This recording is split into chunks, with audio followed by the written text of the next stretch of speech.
Naramdaman niyo ba yung ganito na parang wala kang gana, na parang, lulubnog ka, na parang nalulunod ka, na kinakabahan ka, tapos parang wala lang. Tapos biglang maya-maya after a few hours, madaling araw na yata yun, nag-message ako, "Guys, I did it." Na parang, "Ang baliw naman itong coach namin."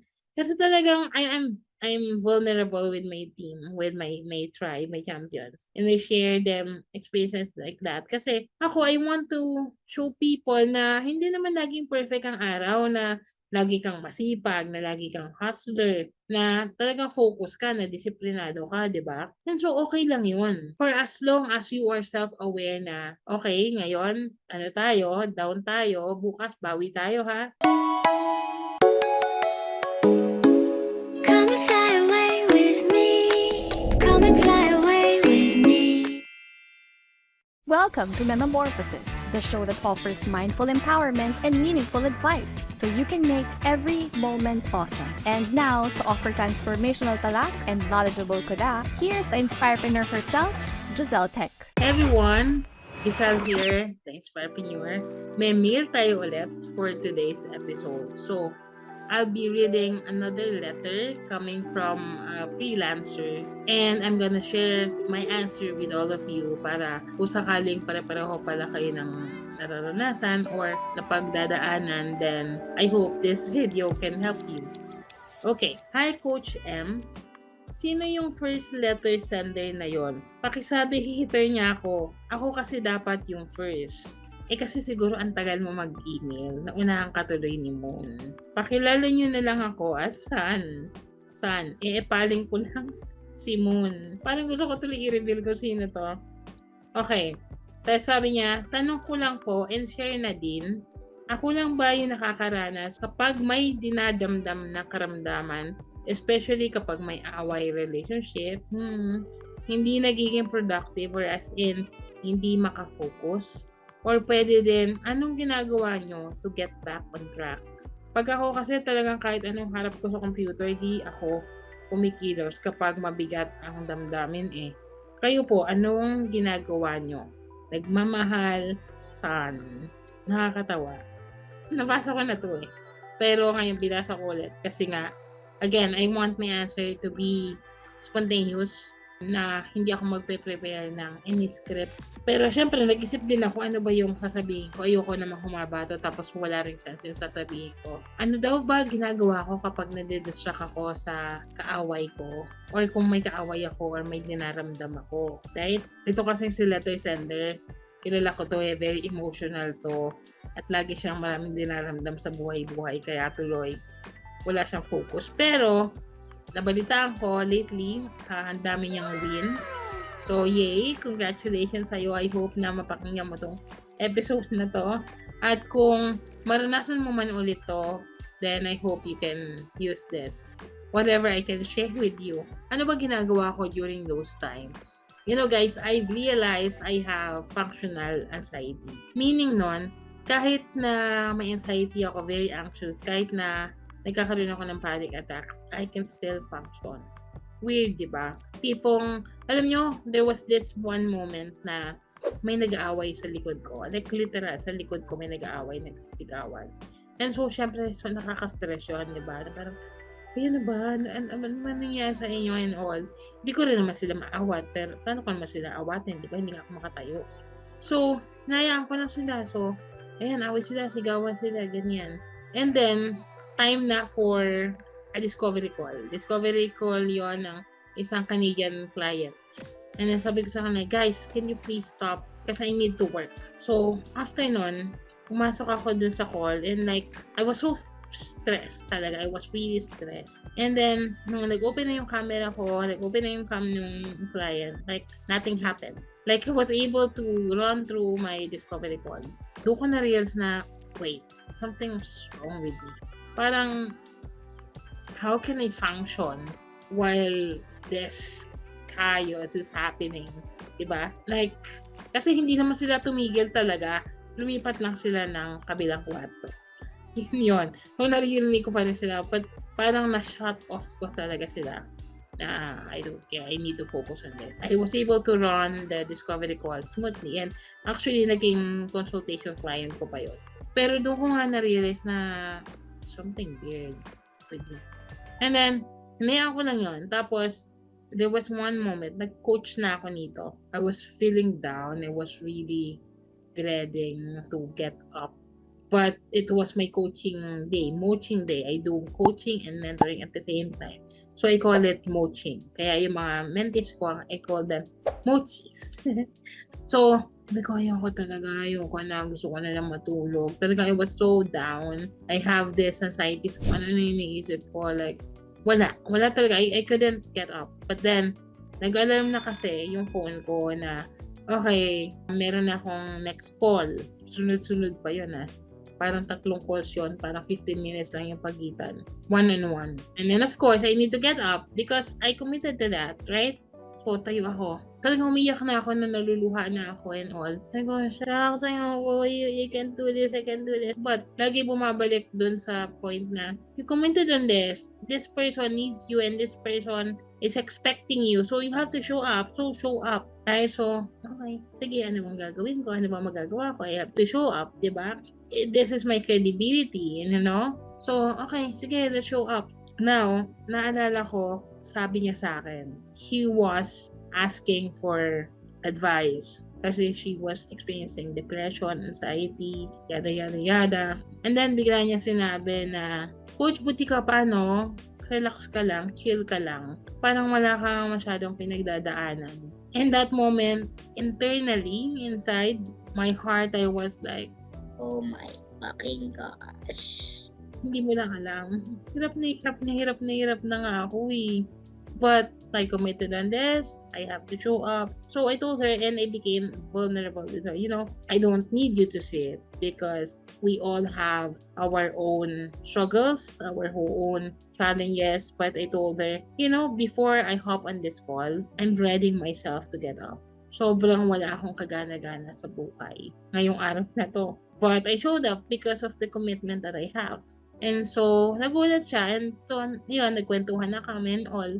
As I told you, I have this functional anxiety. You can search about it. Ni-research ko rin siya. Kasi nawiwirduhan ako before sa sarili ko But then, na-realize ko the way I can function or the reason I can function is because I commit to things. So, ikaw, son, where or to whom, to what are you committed to? Ako kasi committed ako talaga. Kapag may sinabi ako na pupuntahan ko, a-attendan ko, kakausapin kita, bibigyan kita ng oras. Whatever promise that I give, I want to make sure that I commit to it. Unless, life in that situation na tipong may sakit talaga ako. Pero kung feeling ko naman is, alam mo yun, parang emote lang talaga ako. Parang I'm just feeling alone and feeling, you know, lazy. I make sure na lalabanan ko yun with the commitment that I do. And minsan, yun nga yung nangyayari I give a lot of commitments. I say a lot of yes to a lot of people. Yun naman nangyayari is na-overwhelm naman ako. And so, natuto naman ako mag-balance na tama lang, nasakto lang na you get to commit if you are really needed, if you are the person to be in that position. And I ask myself, what will this experience, this commitment bring to my peace, to my joy? You know, kasi ayoko rin naman yung tipong sinasangkalan ko lagi yung sarili ko, di ba? Because I've experienced that a lot of times because of wrong decisions that I made. So I've learned, and now when I commit to something, I know na kaya ko rin talaga siyang gawin at tama rin na mag-commit ako doon. For me, getting myself back on track or forcing myself to be able to do the things that I need to do is when I commit on things. But the very first thing that I committed to is to myself. I'm in a personal branding industry and credibility is such an important thing, right? Kasi ang kredibilidad mo, reputasyon mo pag nasira. Sa personal brand, mahirap na yung mabago Mahirap na yan ayusin. Unlike kapag sa negosyo, maraming stockholders, maraming tao, maraming aspect na pwede pang maayos. Pero if you are personal brand and you commit multiple mistakes or mga bagay na somewhat consciously you made and ruin your reputation, your credibility, mahirap yun eh. Mahirap maayos yun. Di ba nga kapag nabasag yung trust, mahirap ibalik. And for me, business is trust. Napaka-importante nun. Trust is the most valuable currency that we have in business. And so, doon ako nagko-commit sa sarili ko. Because I always say this to my friends and to my teammates that my business is my gem. I take business very seriously because I committed to it and this is my pride and joy talaga. So, kinumit ko yun sa sarili ko that I do my best every single time, especially if I already committed to one thing, right? Pero, not all the time. When is it? There are days na wala talaga. Like, marami kang nararamdaman, marami kang problema. Ano ba yung ginagawa ko minsan? Kapag wala talaga. I check up on myself and say, if I don't do this, what will happen? If I get distracted with a lot of things, ano bang mangyayari? Or sometimes, I even ask myself, bakit ba ako nadidistract ng mga to? Di ba madalas kapag may distractions tayo, ano yung instinct natin? Itulak natin palayo, palabas. But I think sometimes we have to also embrace it. Yakapin mo. Right? Why? Because sometimes distractions is helpful. Ang weird ko, no? Ang weird ng mga advices ko. Sorry na. But not sorry at all, you know?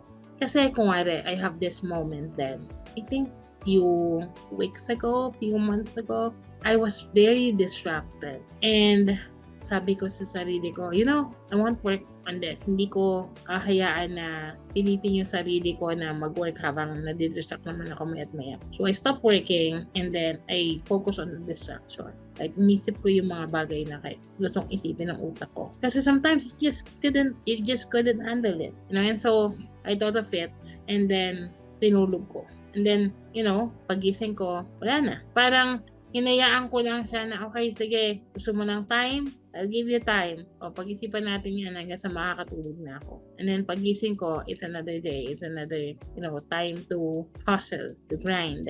And so, I do it. There were even days, nangyari din sa akin to during the Holy Week. Nakwento ko to sa Champions. I need to do this very important process in our business that can help us and a lot of clients moving forward. But I just couldn't focus on it. Parang wala akong gana. Sobrang parang ang bigat ng pakiramdam ko. Parang hindi ako makakilos, hindi ako makapag-isip talaga. You know what I did? Nag-headphones ako. Nagpaka-DJ ako, nagpatugtog ako ng mga rock songs, alternative songs. Naalala ko pa, kinakanta ko yung Pride Side. May video pa nga sa akin yung assistant ko nun. Kasi talagang for 30 minutes, nag-headbang ako ganyan. Sumasayaw-sayaw. Kumakanta ako. Destiny is calling me. Open up my eager eyes. I'm Mr. Brightside.